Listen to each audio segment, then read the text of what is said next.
ఒకానొకసారి విశ్వామిత్ర మహర్షి అకస్మాత్తుగా వచ్చి రాముడికి పెళ్లి సంబంధం గురించి మాట్లాడుతున్నాడు దశరథుడి సభలో. అకస్మాత్తుగా విశ్వామిత్రుడు వచ్చాడు. నీ కొడుకు నాకు కావాలన్నాడు. పొంగిపోయి దశరథ మహారాజు గారు విశేషంగా పొగిడాడు. నువ్వేమడిగితే అది ఇచ్చేస్తానన్నాడు. నీ కొడుకుని ఇయ్యవయ్యా, యజ్ఞ సంరక్షణం చెయ్యాలి, రాక్షసులు యజ్ఞభంగం చేస్తున్నారన్నాడు. అప్పటి వరకు ఇస్తానన్నవాడు తన కొడుకు ఏమైపోతాడో అన్న బెంగలో నేను ఇవ్వనన్నాడు.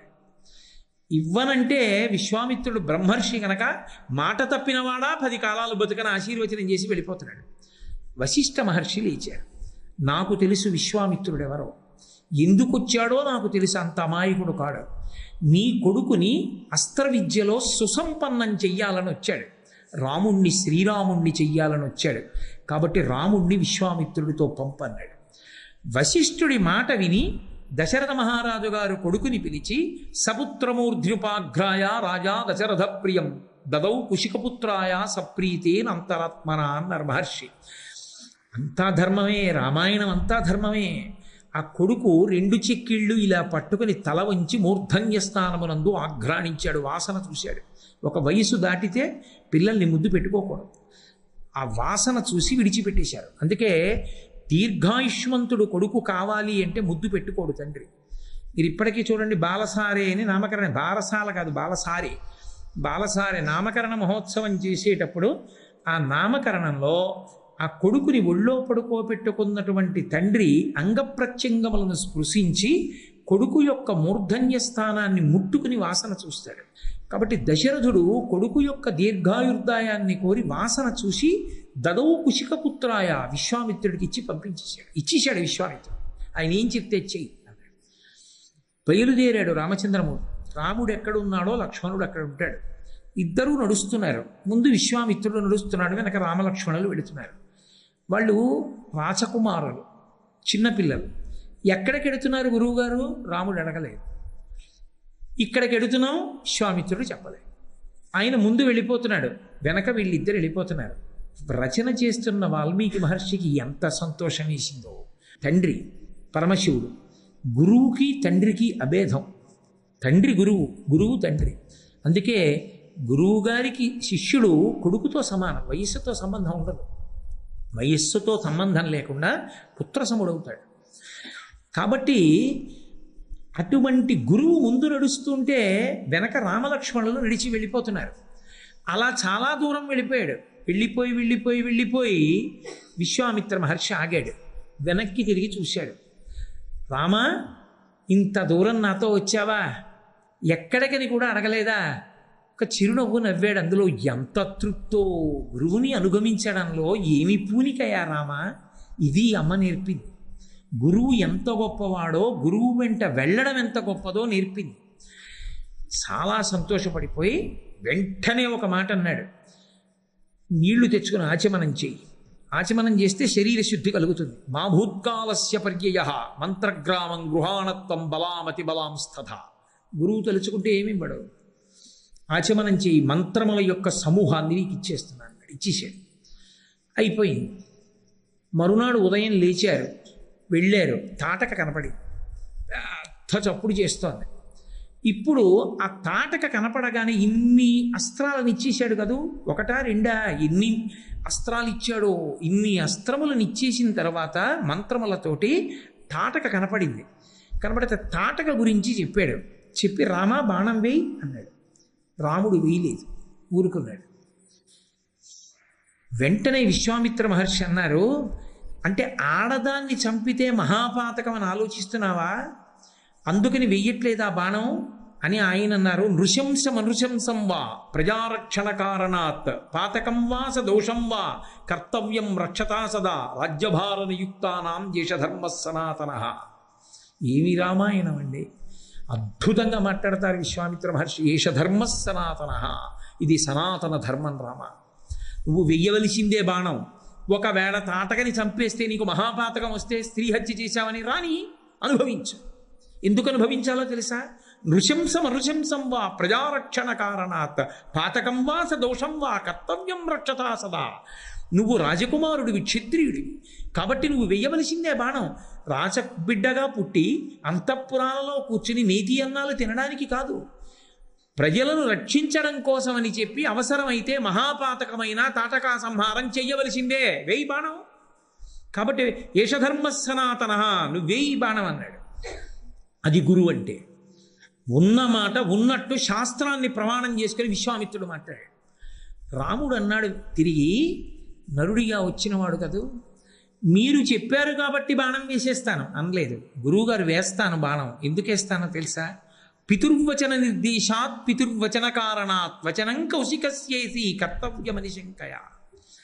మా నాన్నగారు చెప్పారు కాబట్టి బాణం వేస్తాను, మొదటి మాట అన్నాడు.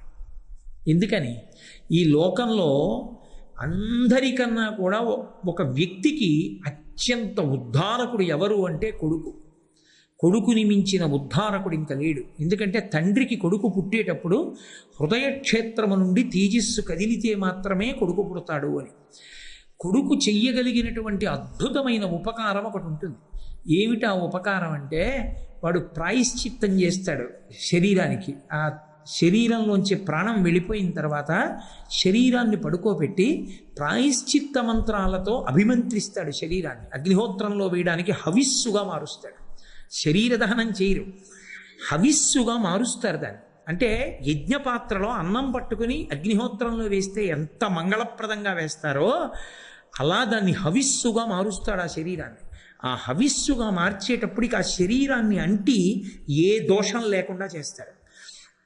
మంత్రభాగం నడుస్తుంటే అంత్యేష్టిలో విభూతి చేత సంస్కారం చేస్తాడు. దర్భలతోటి ముట్టుకుని సంస్కారం చేస్తాడు. సంస్కరించాడంటారు. సంస్కరించాడంటే సమస్త పాపములను పోగొడతాడు. పోగొట్టి ఈ శరీరాన్ని పట్టుకెళ్ళి అగ్నిహోత్రంలో పడేస్తాడు. పడేసిన తర్వాత కూడా ఒకవేళ తండ్రి వైతరిని దాటడానికి కష్టపడతాడేమోనని గోదానం చేస్తాడు. గోదానం చేసి సాక్ష్యాన్ని ప్రబలంగా పొందాలన్న ఆర్తితో గయ వెళ్ళి గయాశ్రాద్ధం పెట్టి మర్రి చెట్టును అక్కడ ఉన్న అశ్వత్థ వృక్షాన్ని అడుగుతాడు. రావి చెట్టుని వెళ్ళారా మా పితృదేవతలను అడుగుతాడు. బ్రాహ్మణులు దాని కింద నించుని దేవతావాక్కుగా చెప్తారు వెళ్ళారు అని. అందుకే ఎక్కడ శ్రాద్ధం పెట్టినా ఇది గయాశ్రాద్ధానికి తుల్యమగుగాక అని మంత్రం చెప్తారు. గయాశ్రాద్ధం పెడతాడని కోరుకుంటాట తండ్రి. నేను ఏం చేసుకోగలనో ఏం చేసుకోలేనో, నేను వెళ్ళిపోయిన తర్వాత నా కొడుకు గయాశ్రాద్ధం పెడతాడని నమ్ముకుంటాడు తండ్రి. కాబట్టి కొడుకు పుడితే తండ్రి అంత సంతోషిస్తాడు. ఆ కొడుక్కి నిజానికి మొదటి గురువు ఎవరంటే తండ్రి. ఎందుచేత యజ్ఞోపవీతం వేసి బ్రహ్మోపదేశం చేసిన వాడు తండ్రి. తండ్రిదే అధికారం. 2 మయస్కరాయచ అంటుంది రుద్రాధ్యాయం. ఆ కొడుకు సుఖపడాలని తాను సుఖపడ్డం తగ్గించేసుకుని ఎన్నో సుఖస్థానములను తెచ్చి కొడుక్కిస్తాడు. తనకి ఇల్లు లేదు, కొడుక్కి ఇల్లు ఇస్తాడు. తనకి ద్రవ్యం లేదు, కొడుక్కి కావలసినంత ద్రవ్యం ఇస్తాడు. అసలు లోకంలో ఒక పెద్ద విశేషం ఉంది. అసలు ఒక వ్యక్తి చాలా సుఖపడతాడు అని నమ్మకం దేనివల్ల చెప్పచ్చు అంటే తండ్రి ఉన్నాడా అని అడుగుతారు. తండ్రి గారు ఉన్నాడు అనుకోండి, అతను కష్టపడవలసిన అవసరం లేదని నమ్మకం. తండ్రి కలిగిన పెన్నిధానమేలా అని శాస్త్రం. తండ్రి ఉంటే నీకు ఇంకా పెన్నిధులు ఎందుకు అని. ఎందుకంటే అహరహం తండ్రి కొడుకు కోసం శ్రమిస్తాడు. ఆ కొడుకు ఉన్నతిలోకి రావాలని తాపత్రయపడతాడు. అటువంటి నా తండ్రి మీకు ఇస్తూ ఒక మాట చెప్పాడు, మీరేం చెప్తేది చేయమన్నాడు. నేను నరుణ్ణి, లోకానికి ధర్మం నేర్పడానికి వచ్చిన అవతారం. గురువుగారు మీరు నిన్న అస్త్రాలు ఇచ్చారు, మీరు చెప్పారు అందుకే వేసేస్తున్నానండి అనలేదు. పితుర్వచన నిర్దేశాత్ పితుర్వచన గౌరవాత్. మా నాన్నగారి మాట కారణం, మా నాన్నగారి మాట మీద గౌరవం. ఇక 2 వచనం కౌశికస్యేతి. మహానుభావుడైనటువంటి గురువు మీరున్నారు, మీరు చెప్పారు, ఇక నేను ఆలోచించవలసిన పని ఏమిటి? ఇందులో చమత్కారం ఏమిటో తెలుసా అండి? ఆత్మబుద్ధి సుఖం చేయవ అని మనిషి తనంత తాను ఆలోచించి చేసుకున్న నిర్ణయం సుఖానికి కారణమవుతుంది ఎప్పుడూ కూడా. గురుబుద్ధి విశేషత. గురువుగారిని సంప్రదిస్తే గురువుగారు చెప్పిన నిర్ణయం ఏది ఉందో అది విశేషత, అది యోగకారకం అవుతుంది. ఈ 2. అటువంటిది రామచంద్రమూర్తి ఒక్కళ్ళు చెప్తే మాత్రం ఈ లోకంలో ఇక తన బుద్ధితో ఆలోచించడు. ఎన్ని తెలుసున్నవాడైనా ఇక తాను ఆలోచించడు, చేసేస్తాడు. ఎవరు చెప్తే చేస్తాడో తెలుసా? ఒక్క గురువు చెప్తే చేస్తాడు. ఎందుకు చేస్తాడంటే ఆయనకి శాస్త్రం తెలుసు. శాస్త్రం తెలిసేటట్టుగా చదువు చెప్పారు వాళ్ళు. అందుకే వశిష్ఠుడు చదివేలా చెప్పాడు అంటే సర్వే వేద విదా శూరాః సర్వే లోకహితే రతాః సర్వే జ్ఞానోపసంపన్నాః సర్వే సమృతా గుణైః అన్నారు బాలకాండలో మహర్షి. సర్వే వేద విదా శూరాః, అందరికీ వేదం వచ్చు, అందరూ లోకానికి పనికొచ్చేటట్టుగా వాళ్ళకి అన్ని విషయాలు నేర్పారు తప్ప నేర్చుకున్నవన్నీ లోకాన్ని పాడు చేసి తానొక్కడూ బాగుపడ్డానికి పనికొచ్చేటట్టుగా నేర్పిన వాళ్ళు కారు ఆ గురువులు. వాళ్ళు అలా నేర్చుకున్నారు ఆ పిల్లలు. అటువంటి రామలక్ష్మణులు కనుక ఆయన ముందు తండ్రికి అంత పెద్ద స్థానం ఇచ్చాడు. పితుర్వచన నిర్దేశాత్ పితుర్వచన గౌరవాత్ వచనం కౌశికస్యేతి. నా తండ్రి గురువు, తండ్రి చెప్పారు, గురువు మీరు చెప్పారు, నేను ఎందుకు ఆలోచించాలి? నేను ఆలోచించను. గురువు చెప్పినది శాసనం, ఇంకా ఎవరు చెప్పినా సలహా. లోకంలో గురువు గారి నోటి వెంట ఏదైనా ఇలా చెయ్యి అన్నారనుకోండి, అది శాసనం అంతే, అది సలహా కాదు. గురువు నోటి వెంట వస్తే శాసనం అంటారు. కాబట్టి నేను మీరు చెప్పింది చేస్తాను, కాబట్టి వేసేస్తాను బాణం. దీనికి పొంగిపోయాడు విశ్వామిత్రుడు. విశ్వామిత్రుడు తాటకా సంహారం చేశాడని కాదు సంతోషపడిపోయింది. రాముడు చంపకపోతే విశ్వామిత్రుడు చంపేస్తాడు. ఆయనకి తెలియవేంటి అస్త్రాలన్నీ, ఆయన ఇచ్చినవే, ఆయనే చంపగలడు కాదు. తన శిష్యుడు ఎంత బుద్ధి పరిపక్వత ఉన్నవాడు, ఎంత ధార్మిక నిష్ట ఉన్నవాడు, ధర్మానికి ఎలా నిలబడుతూ ఉంటాడు. ఇంత గొప్ప పని గురువుగారు చెప్పారు కదా అని బాణం వేసేయడం కాదు, ఆయనలో ఉన్నటువంటి లక్షణాన్ని బయటికి తెచ్చి మురిసిపోయాడు విశ్వామిత్రుడు.